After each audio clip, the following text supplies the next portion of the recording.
Hi. So kagaya ng sinabi ko sa inyo, ire-record ko na lang 'tong ating lesson na 'to, 'no. Um, alam naman natin na naging mahirap para sa atin yung nagdaang week because of the typhoon, 'no. So ito lang yung pinakapuwede kong gawin, 'no, para mahabol natin yung lesson natin. So my apologies sa mga background noises kasi malapit kami sa daan. But anyway, hindi naman yun yung purpose natin, eh.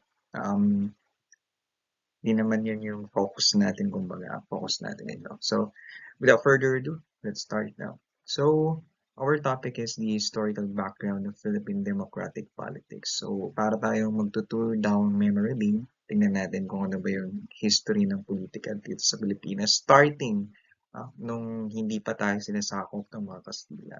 Okay? So, to continue, so the first in this lesson, yung unang, ang tawag dito? Unang part is the pre-colonial era, which is during the time when we are not yet colony of Spain. So kung i-visualize natin, ito yung time na wala pang mga colonizers, basically tayo-tayo pa lang, and ito yung time na nakabahag pa yung mga tao, no? Parang mga tribo pa tayo. So, the barangay is the earliest known system of government, and nagmula po yung term na barangay sa word na balangay, which is a seafaring vessel.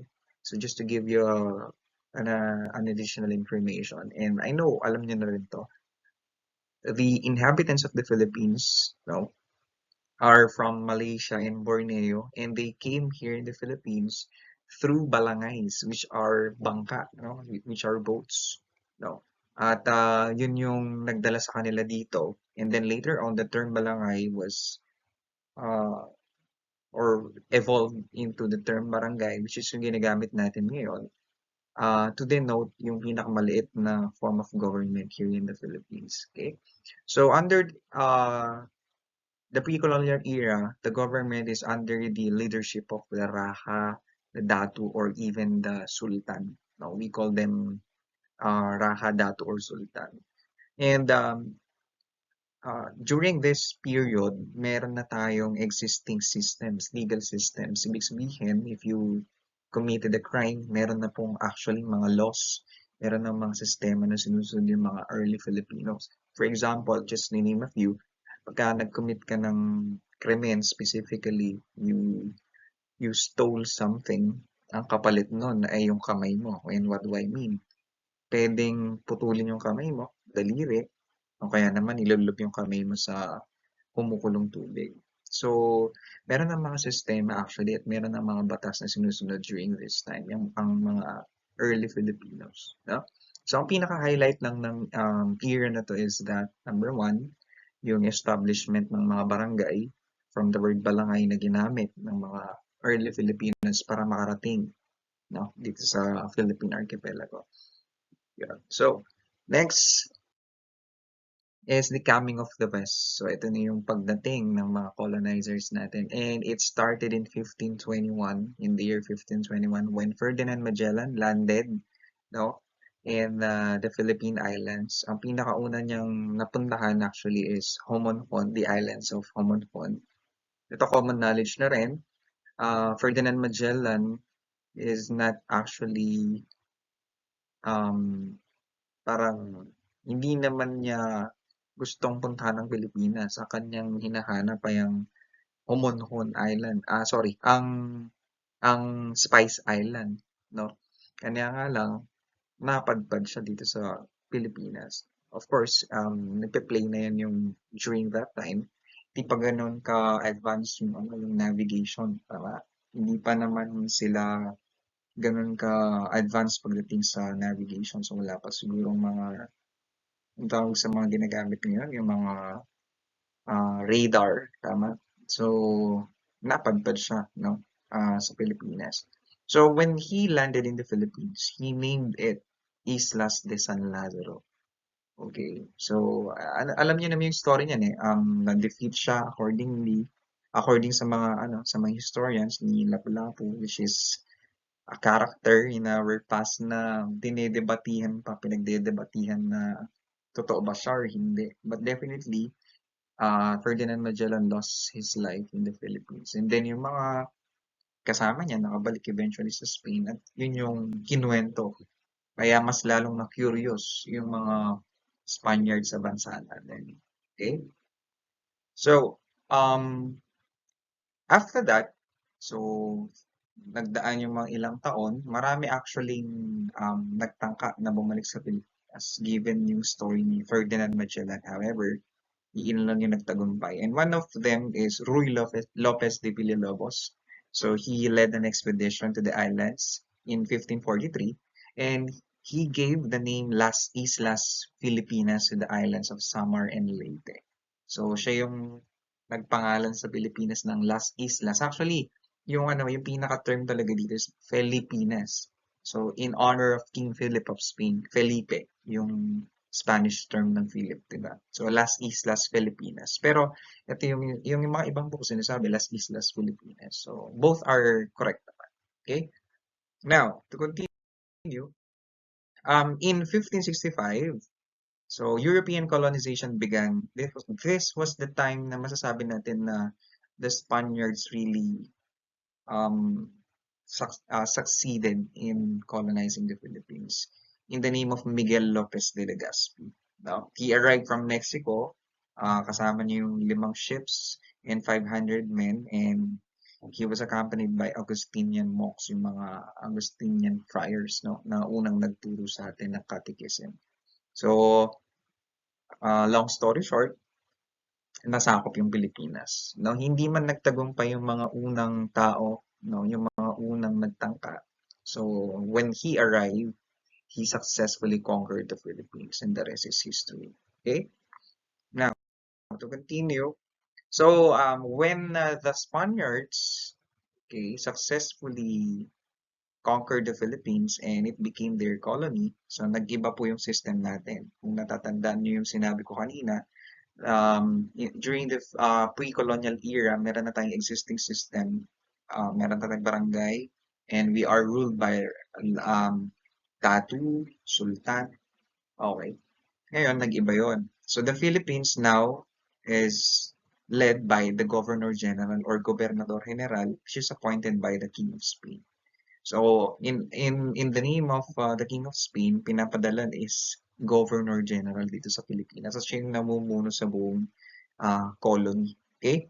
And for the provinces, yung mga under ng Governor General, of course, the provinces, towns, eto sila.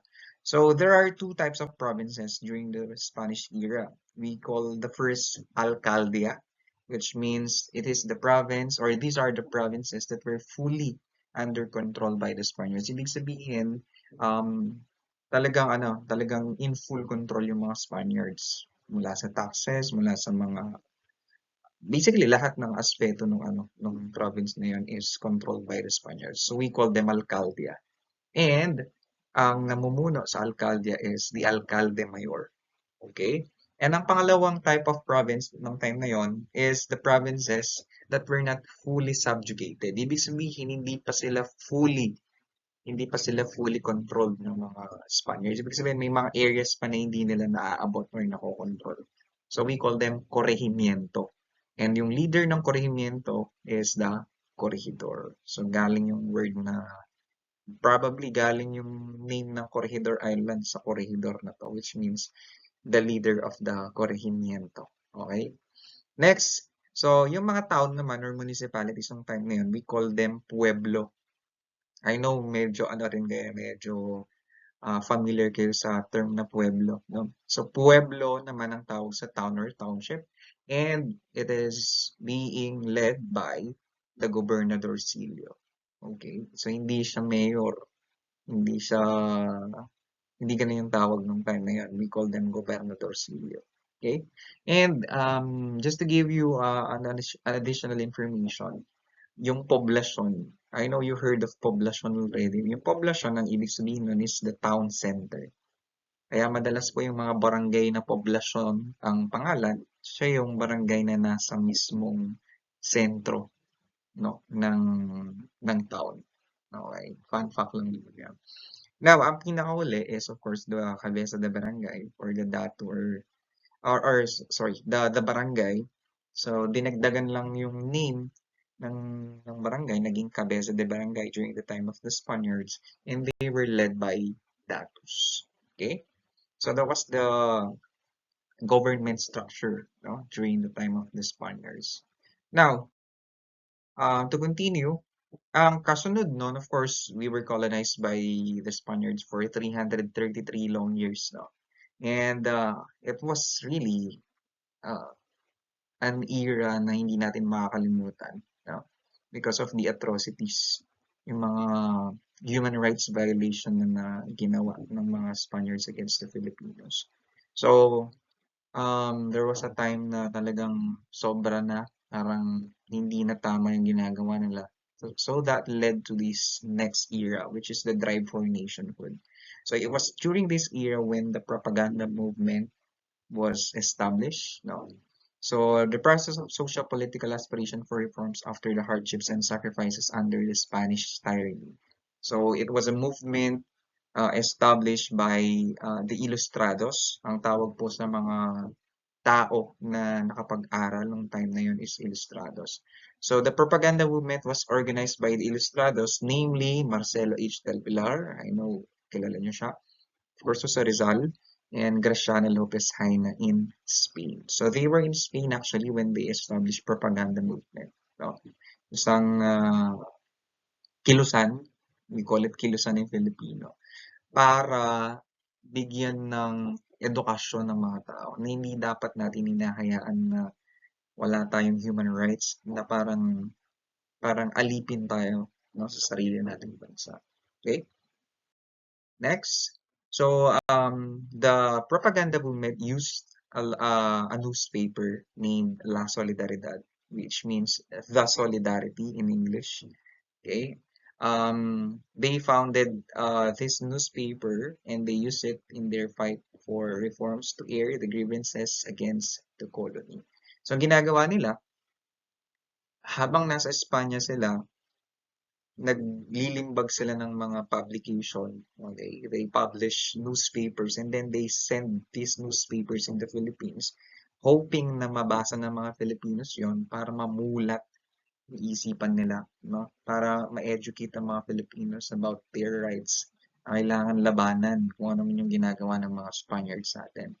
And nandito yung Gomburza. I know you're familiar also with Gomburza, no? Yung mga paring pinatay, mga paring martir. The reason why included sila sa ating sides because they are actually one of the reasons why Filipinos, okay, specifically the Ilustrados, established the propaganda movement. Kasi parang that's the turning point eh. Parang naisip nila, oh, wait lang, parang hindi na tama to. May namamatay na na inosente. May mana, even pari pala. Kasi come to think of it, ang mga pari ay, di ba, masasabi natin na kasangga ng Espanya, but how come may namatay na tatlong pari, hindi lang isa, tatlong pari, di ba? So that was the turning point. The, siguro, the Ilustrados, no, realize na wait, parang hindi na tama to. So, in their own little way, yung pag susulat nila ng kanilang mga columns sa kanilang newspaper, eh, sinubukan nilang sa ng isipan ng Philippines. Okay. So that's the highlight of this video. Next. So number 4. So coming from an era na puro sulat lang tayo, sinusubukan lang nating i-educate ang mga kababayan natin. Kasunod naman nun is the Age of the Revolution, which started in 1896. Okay?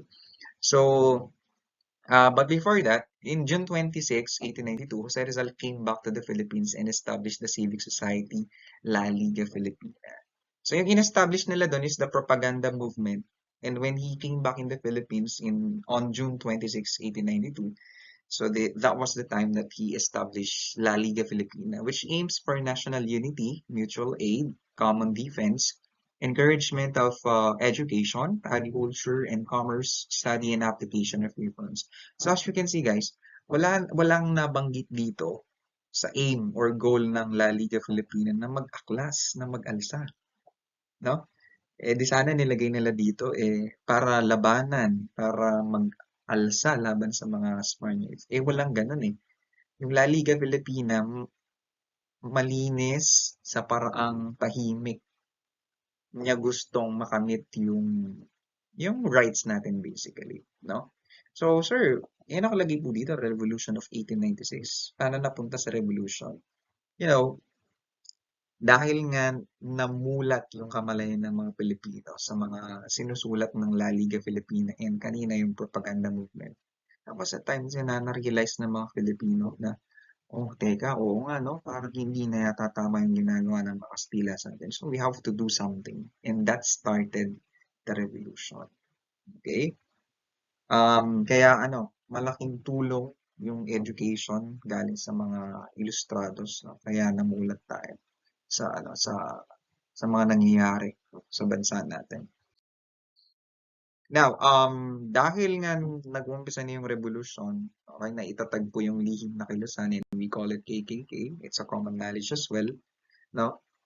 Which stands for kataas-taasan, kagalang-galang na katipunan ng mga anak ng bayan. So, it was established in July 7, 1892 in Tondo, Manila by no less than Andres Bonifacio. Okay? Next. So, in August 23, 1896, naganap po yung isa sa mga kumbaga sa lengguwahe ng mga millennials, yung core memory, no? Sa mga pinakamahalagang pangyayari sa ating bansa is the cry of Pugad Lawin in Balintawak, no? So, that was the time that they tore down their cedulas. Yung cedulas po kasi ito yung proof na nagbabayad ka ng tax, eh. So, they tore down their cedulas in opposition to the Spanish government. Ito yung pinutol na ganyan. They shouted, mabuhay ang katipunan, mabuhay ang kalayaan. So, that fueled the revolution in the Philippines. Okay? Next, so since we're talking about the Katipunan, so merong actually dalawang factions ang Katipunan. We have the Magdiwang and Magdalo.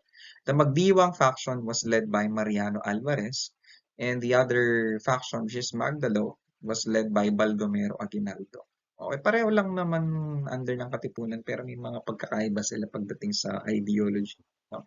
So the next event was the election in Tejeros Convention, no? Or the Tejeros Convention rather. So it happened in March 22, 1897. A revolutionary assembly was held at Barrio Tejeros, San Francisco, Malabon. We call it now General Trias Cavite, no? So nagkaroon ng pagpupulong noong time na yun, no? So yung naging composition ng revolutionary government dun sa Tejeros Convention na yun is that the president was Emilio Aguinaldo na kabilang sa Katipunan. Vice President Mariano Trias, Captain General Artemio Ricarte, Director of War Emiliano Reygo de Dios, Director of Interior Pascual Alvarez, Director of State Jacinto Lumbreras, Director of Finance Baldomero Aguinaldo, Director of Commerce Mariano Alvarez, and Director of Justice Severino de las Alas, no? So Aguinaldo was the first and youngest president of the Philippines. If we're talking about this Tejeros Convention, kasi may mga nag-claim na hindi siya yung unang presidente talaga. It was actually Andres Bonifacio. Okay? I know, alam niyo yung story niyan, di ba? Hindi nagustuhan ni ni Bonifacio nakapagsalita siya according sa mga historians na hindi maganda at yun yung reason kung bakit napatawan siya ng parusa, no? Kakambal na yata ng history ng Pilipinas yung pagkakawatak-watak at yung traidoran, kumbaga, diba? Imagine sariling hindi man kalaban yung pumatay kay Andres Bonifacio, sarili niyang kababayan, diba? So, nakasunod doon is the agreement at Biak na Bato in December 13 to 14 in 1897. Okay? So, on June 12, 1898, Aguinaldo declared the independence of the Philippines in Kawit, Cavite, establishing the first Philippine Republic. Kaya nga yung ating Independence Day ay June 12. No? However, according to historians, hindi naman talaga independent ang Pilipinas noong time na to. No? Very symbolic lang yung date na to kasi it was the first time na naiwagayway yung watawat ng Pilipinas. And this was the first time na ipinarinig yung Marcha Filipina Nacional, which is our national anthem. Pero kung titignan natin historically, hindi pa naman tayo talaga fully independent eh. Nasa, ano pa rin tayo, pinaglalaban pa rin natin yung kasarinlan natin. Okay? Next. Ang kasunod na event is the Malolos Congress. So, the crystallization of democracy. So, doon nagkaroon ng idea ng democracy ang Pilipinas, no? So, it opened in Malolos, Bulacan province on September 15, 1898 to draw up a constitution for the first Philippine Republic. So, the Malolos Constitution was also what do you call this one? Drafted during the Malolos Congress. So it is the first important Filipino document ever produced by the people's representative. So nagkaroon ng election, nagkaroon ng pag-draft ng constitution nung time na to. Okay? So ito yung picture ng Malolos Congress. As you can see, very simple life na naka-uniforme yung ating mga uh, membro ng katipunan, yung mga kasundaluhan natin. Okay? Next, so the Malolos Congress was a Filipino state whose government was popular, representative, and responsible with three distinct branches, including executive, legislative, and judicial. So again, dun nagkaroon ng kumbaga proper government yung mga Pilipino, even if we're still fighting for our freedom. Kumbaga, very symbolic kasi. So nating ipakita na despite what's happening in our country, kaya nating tumayo sa sarili nating mga paa. Okay, kaya na-establish yung Malolos Congress. Okay. Next. So, out of that, nagkaroon na ng official Republic of the Philippines. As you can see, di ba? Sabi natin kanina, First Republic yung Malolos Congress. So, magmula nun, nagbilang na tayo. No? Okay. So, on June 23, 1899, the first Philippine Republic known as the Malolos Republic was inaugurated at Barasoain Church, Malolos, Bulacan Province. So para di kayo, baka magtaka kayo. So ano po yung kanina? Na-establish lang yung Malolos Congress kanina. Pero ngayon, itong date na to, inaugurated na siya. Ibig sabihin, pinasinayahan na yung unang Republika ng Pilipinas sa Barasoain Church. Okay? So, sabi dito, to live under the democratic regime of the Philippine Republic, free from the yoke of any foreign domination. So, that was the goal, no? Yung maging malaya tayo, wala ng Amerikano, wala ng Kastila, okay, na nananakop sa atin.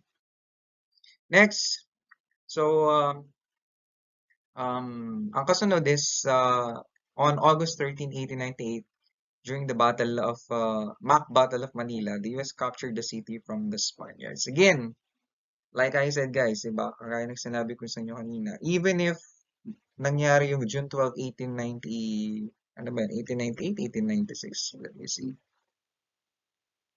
Ay, bakit hindi na mabak? Ay, hindi na siya mabak. So, dire-diretso siya. But anyway, yung kanina na sinabi ko, although winagayway yung watawat ng Pilipinas and nasabi na meron na tayong independence, hindi naman talaga tayo independent fully. Because we're still fighting for our freedom. We're still under the colony of, or the power of the Spaniards. So in August 1898, nangyari yung mock Battle of Manila. Just to give you a quick information about this, nangyari, pinakita lang ng mga Amerikano na nagkagiyera between them tsaka ang Spaniards. Pero ang totoo, ibinenta tayo ng mga Spaniards. Okay, sa United States. Okay, ito yung kung pinanood yung General Luna, this was the time na anong tawag dito? Nagkukumahog yung mga natin, leaders natin, nasa isang table sila, diba? Tapos hindi nila alam kung anong gagawin nila, ano yung magiging decision nila kasi parang ang iniisip ng mga ng ibang leaders noon, uy, mas mabait yung United States, hayaan natin sila. Mas maganda yung ano natin, future natin sa kanila. Without them knowing na ang goal naman talaga ng United States, hindi yung peace. They want the Philippines to be their colony din, kagaya ng Spaniard. Okay? So, doon naganap yung Treaty of Paris. Okay? It was a treaty signed by Spain and the United States that ended the Spanish-American War. So, the United States bought the Philippines, okay, ng 20 million US dollars. Ang imagine, isang buong ano, country, including the resources, yung mga tao, binenta tayo ng 20 million dollars. Napakamura lang ng mga Pilipino.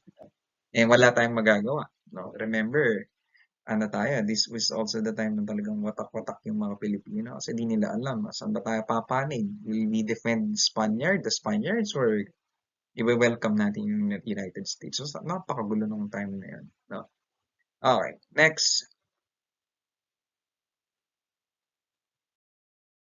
So, after that, syempre, okay, nangyari na yung ano, yung pagiging ano, yung pagkubkob ng Amerika sa atin. So, it started in 1901 until 1935. So, na-establish po yung tinatawag na Philippine Organic Act, a constitution for the insular government, so-called because of Philippine civil administration was under the authority of the U.S. Bureau of Insular Affairs. Okay, that was an act na nagsasabi na under na talaga tayo ng ano ng power ng United States. Okay? Kumbaga under siya ng United States Bureau of Insular Affairs. Okay? So masabi natin na talagang ano, pinagpasahan lang tayo. So from Spanish era, okay, dumating na naman itong yung mga Amerikano. No? Ngayon wala tayong nagawa. Okay? And ang kasunod doon, number 10 is the Commonwealth Government. Okay? A political community founded for the common good. It is founded on law and united by compact or TAC, the agreement of the people. In 1934, Tidings-McDuffie Law, or the Philippine Independence Act, which set a 10-year transition period to be known as the Commonwealth of the Philippines, followed by recognition of the independence of Philippines by the United States.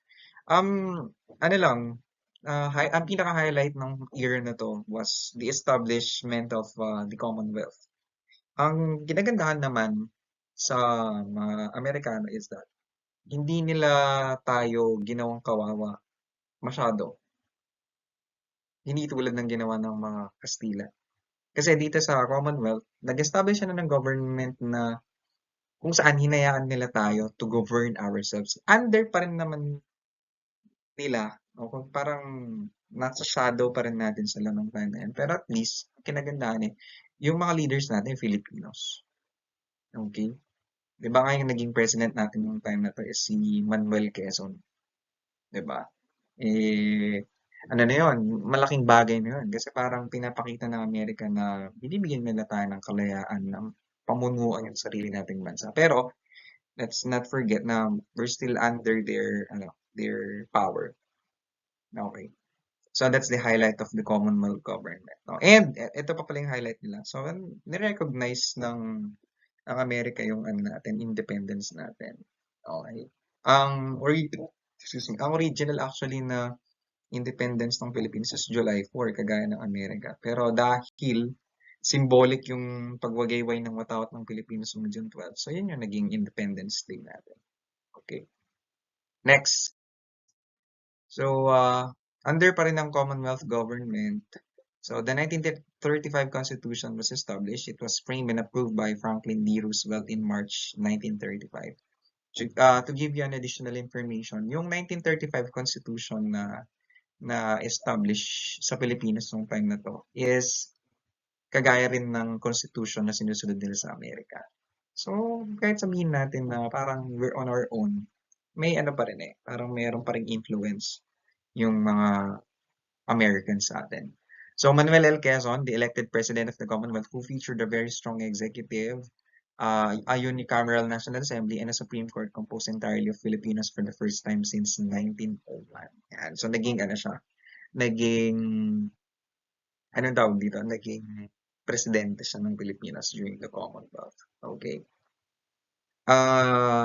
Sa mga highlight lang is of course ito nga, nagkaroon na ng National Assembly and Supreme Court wherein entirely Filipinos po yung naging naging ang tawag dito, naging members ng Supreme Court. Okay?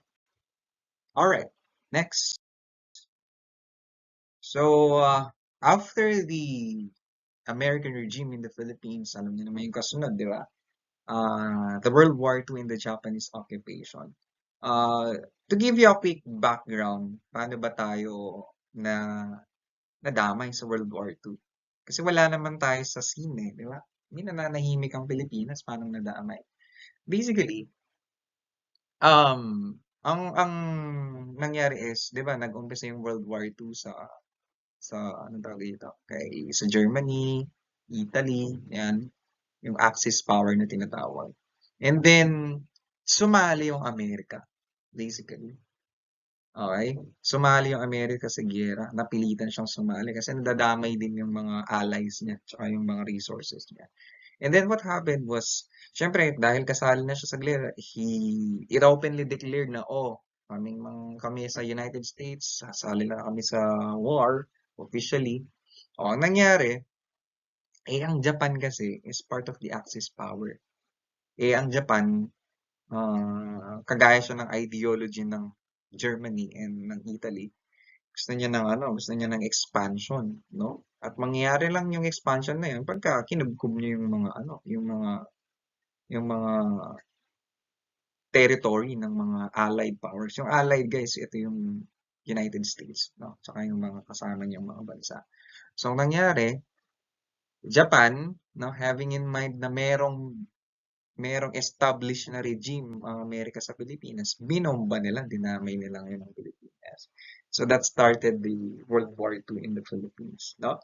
So on December 8, 1941, Japan launched a surprise attack on the Clark Air Base in Pampanga just 10 hours after the attack on Pearl Harbor. Ang una nilang binomba is Pearl Harbor in the Pacific. Tapos pagkatapos nila doon, yung susunod nilang binomba is the Clark Air Base. Okay, so the Philippines and US troops are under the command of General Douglas MacArthur, sa mga pinakasikat na figure during the World War II. So President Quezon and Osmeña had accompanied the troops to Corregidor and later left for the United States where they set up a government in exile. Okay, nasa napatalsik sila. And ang naging presidente during the World War II and during the Japanese occupation was Jose P. Laurel. At ang tawag sa kanyang gobyerno na puppet government dahil wala naman talagang kalayaan. Ang nasusunod pa rin nung time na yun is yung mga Japanese. Okay? Kaya parang dami lang siya. Okay? According to the historians. No? So, yun. Alam naman natin kung ano yung atrocities na ginawa ng mga Japanese sa atin. Yung mga nire-rape na mga dalaga, mga babae. There was even a time na ginagawa ng mga babae daw, according sa mga kwento, yung mga manok papatayin nila. Okay, and then ilalagay nila yung dugo sa palda nila. Parang pinapakita nila na meron silang period. Kasi yung mga Japanese kahit ganun daw parang maselan. Ayaw nila may period. So para hindi sila ma-rape, hindi sila mapatay, ganun yung ginagawa nila. No? So hindi na natin kailangan i-expound pa. Alam naman natin kung gaano kahirap yung pinagdaanan ng mga Filipinos noong time na yun, sa kamay ng mga Japanese. Nandyan pa yung mga comfort women. Tama. Okay? Next.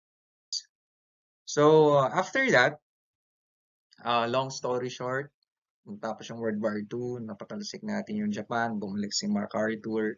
Okay? Kahit papaano, masasabi natin na nagkaroon na ng independence talaga yung Pilipinas. So, independent Philippines and the Third Republic, yung kasunod na era, that started in 1946, which is the end of the World War II until 1975. So, ang naging presidente pagkatapos nun ay si Manuel Rojas. So, the first president of the Independent Republic of the Philippines. Isa sa mga naging parang trademark niya is the Bell Trade Act.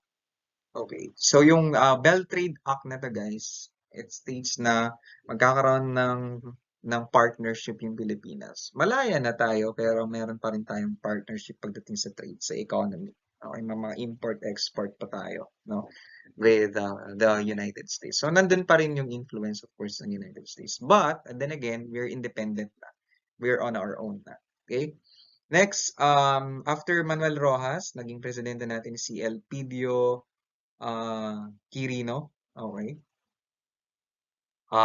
From 1948 to 1953, naging second president siya ng Republic of the Philippines. Na, independent, no? Independent Republic of the Philippines. Kasi kung titignan natin yung naging presidente, even nung hindi pa tayo independent, syempre ibibilang natin si Emilio Aguinaldo. Okay? Ang kasunod na presidente ay si Ramon Magsaysay, isa sa mga pinakasikat at pinakagusto ng taong bayan, no? Si Ramon Magsaysay naging president from 1953 to 1957. Short term lang as you can see on 1950. 2 years lang, 'di ba? 1953, 4, 5, 6, 7. Sorry, 2 years tuloy. 5 years, no? Ano tawag dito? He led the guerrilla forces of Western Luzon after the fall of Batanes Corridor. Kaya siya naging sikat sa mga Pilipino and later on tumakbo siya as presidente. However, natapos yung kanyang presidency sa masalimuot and tragic na paraan. Why? Kasi bumagsak po yung eroplano niya sa somewhere in Visayas if I'm not mistaken. No? So hindi niya natapos yung term niya, so namatay siya. Okay? May mga historians na nagsasabi na yung reason actually is very funny. May dala-dala silang tiklis ng mangga. Yung tiklis, yung lalagyan na basket na malaki. Gift yon ng mga tao dun sa pinanggalingan niyang lugar. Kasi nag-ano siya, nag-iikot siya sa Pilipinas. Eh, yung tiklis daw ng mangga na yun, medyo mabigat syempre. Parang hindi yata na-store ng maayos dun sa plane. And then later on, nung pag-take off niya, nawalan ng balance yung aeroplano. Yun na yung kinamatay niya. May mga accounts din naman nagsasabi na parang pinatay siya. No? Dahil nga gusto siya ng mga tao, parang ano siya eh, 'di ba? Ganun naman talaga pagka hitik ka sa bunga, daming gustong pumitas, 'di ba? So, there are conspiracy na pinatay siya, na pinapatay siya. Okay? Eh, yung mga nagsasabing iba, Amerika. Kasi ang Amerika kasi ayaw niya ng ano eh, ayaw niya ng ganun eh. Gusto niya yung nakokontrol niya yung presidente. Tapos ayaw niya sobrang popular ng presidente. So, pinapatay siya. Okay? Anyway, if you want to know more about the life of Ramon Magsaysay, readily available naman yung mga information sa Google. Okay, next. After him was Carlos P. Garcia. Okay. Sikat siya sa kanyang The Filipino First Policy. Okay? Okay, yung idea naman ng Filipino First Policy ni Carlos P. Garcia is that, syempre, nung time na yun, may mga American brands, may mga foreign brands. Ang gusto niya sana is ma-prioritize yung mga Filipino businesses sa economy natin. So, yun yung Filipino First Policy niya. Okay? So, after that is Diosdado Macapagal. Okay? Our very own Diosdado Macapagal, na isang Kapampangan, no? This is a common knowledge naman siguro na tatay siya ni former president and now Congresswoman Gloria Macapagal Arroyo. Okay?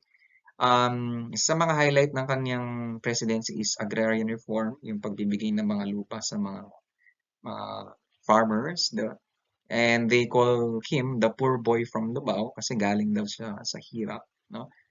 The incorruptible, ibig sabihin, parang sikat siya sa pagiging honest. Hindi lang natin alam kasi hindi naman natin nasaksihan, di ba? Ayun, naging highlight ng kanyang president is agricultural land reform. Okay? And next, ayan, ang kasunod niya ay ang pinakasikat, I think, masabi ko na hated na president. Okay, I don't know. No? Pero definitely, isa sa mga pinakamatagal na nag-serve, pinakasikat. Okay? Ferdinand Marcos, no, from 1965 to 1986. The longest period of presidency, yun, 21 years, imagine. No? So, siya yung nag-ano ng martial law, nag-sign ng martial law. And according to him, this country will be great again.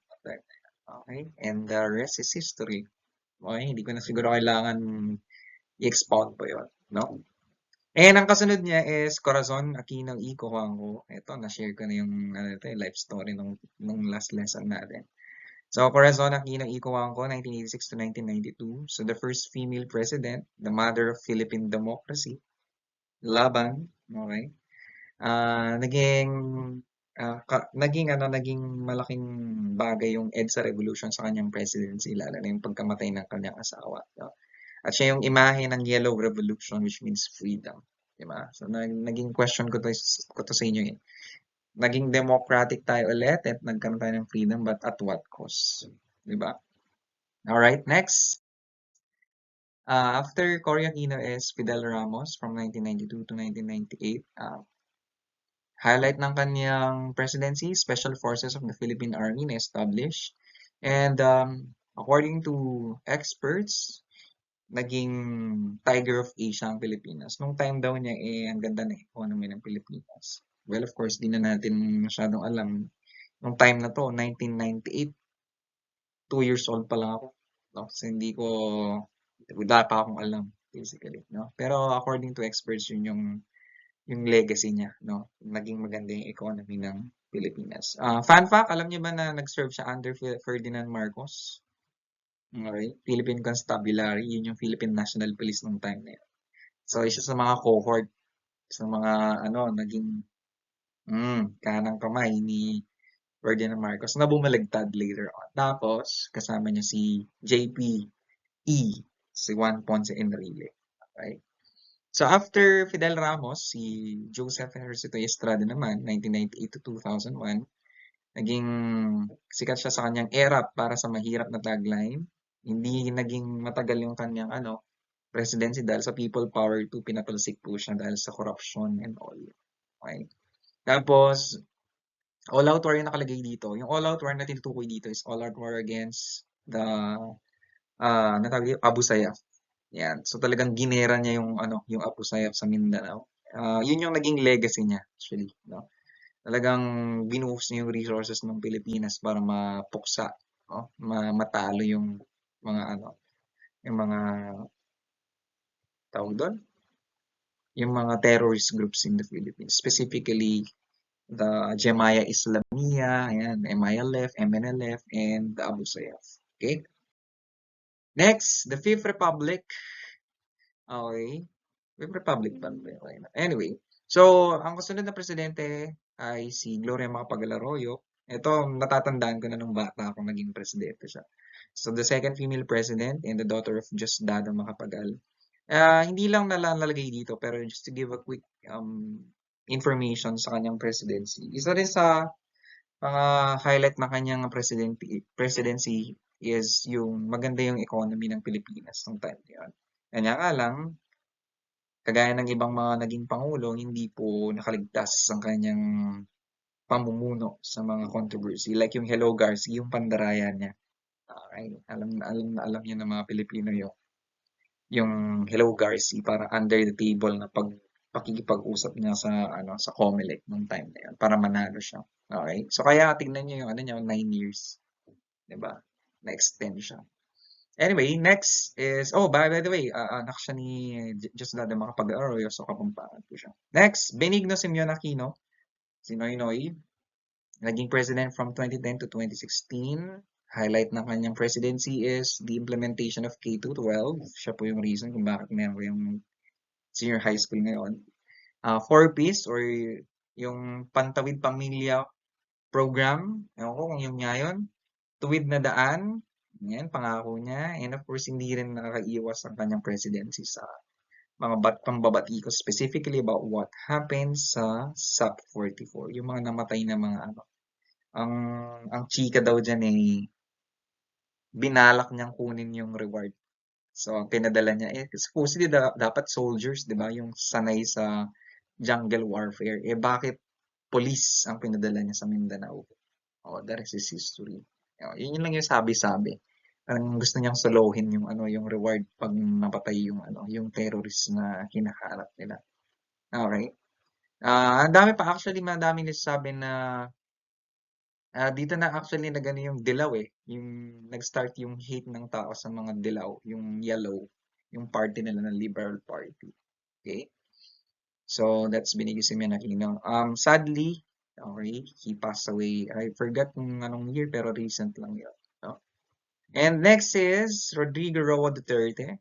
Actually, present yung nakalagay dito. Mali siya. No? Hindi ko na-update.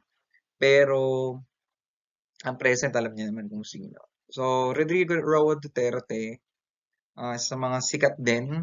Okay, alam niya naman yan.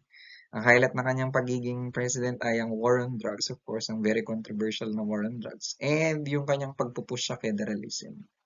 Okay, yung maganda sa kanya, yung idea niya ng federalism, ginusto sana niya. Kaso, wala. Hindi na na-push through, hindi napalitan yung constitution.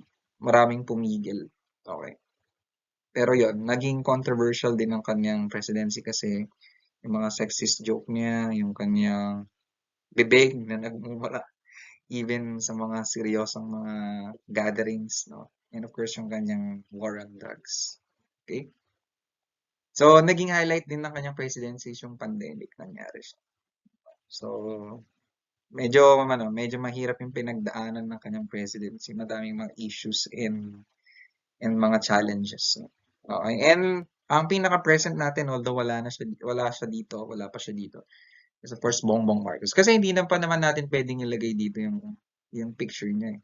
After all, kasi hindi pa naman siya tapos, di ba? So, alam lang natin, currently, he is the President of the Republic and tinitingnan pa natin kung ano yung legacy niya. Kasi wala pa naman. Yan. Hindi ko sinabing wala siyang legacy, no? Wala pa kasi di pa naman tapos yung term niya. Okay? And, ayun. So, ito yung lahat ng mga naging presidente ng ating bansa from Emilio Aguinaldo to Rodrigo Roa Duterte. Ang current president natin is si Bongbong Marcos. So that's the history of our country politically from Datu, from Sultan, no? Naging colony ng Spain, naging under ng power ng Amerika, sinakop ng Japan until now that we are independent. Okay? Ang tanong ko lang sa inyong iiwan siguro is, are we really independent? I mean, after all that happened in our country, was it worth it? Was it worth it? Yung pinaglaban ng mga bayani natin, was it worth it? Okay? So, that ends our discussion for this lesson. I hope na paintindi ko sa inyo yung history ng ating gobyerno dito sa Pilipinas. So, ang next topic natin is about the government structure naman, which will be discussed face-to-face na on Friday. Okay? So, with that, thank you so much for, well, di nyo pa naman pala pinapakinggan. I hope pakinggan nyo at intindihin nyo. Kasi hindi ko na di-discuss to face-to-face. Okay? So, with that, thank you so much. Bye!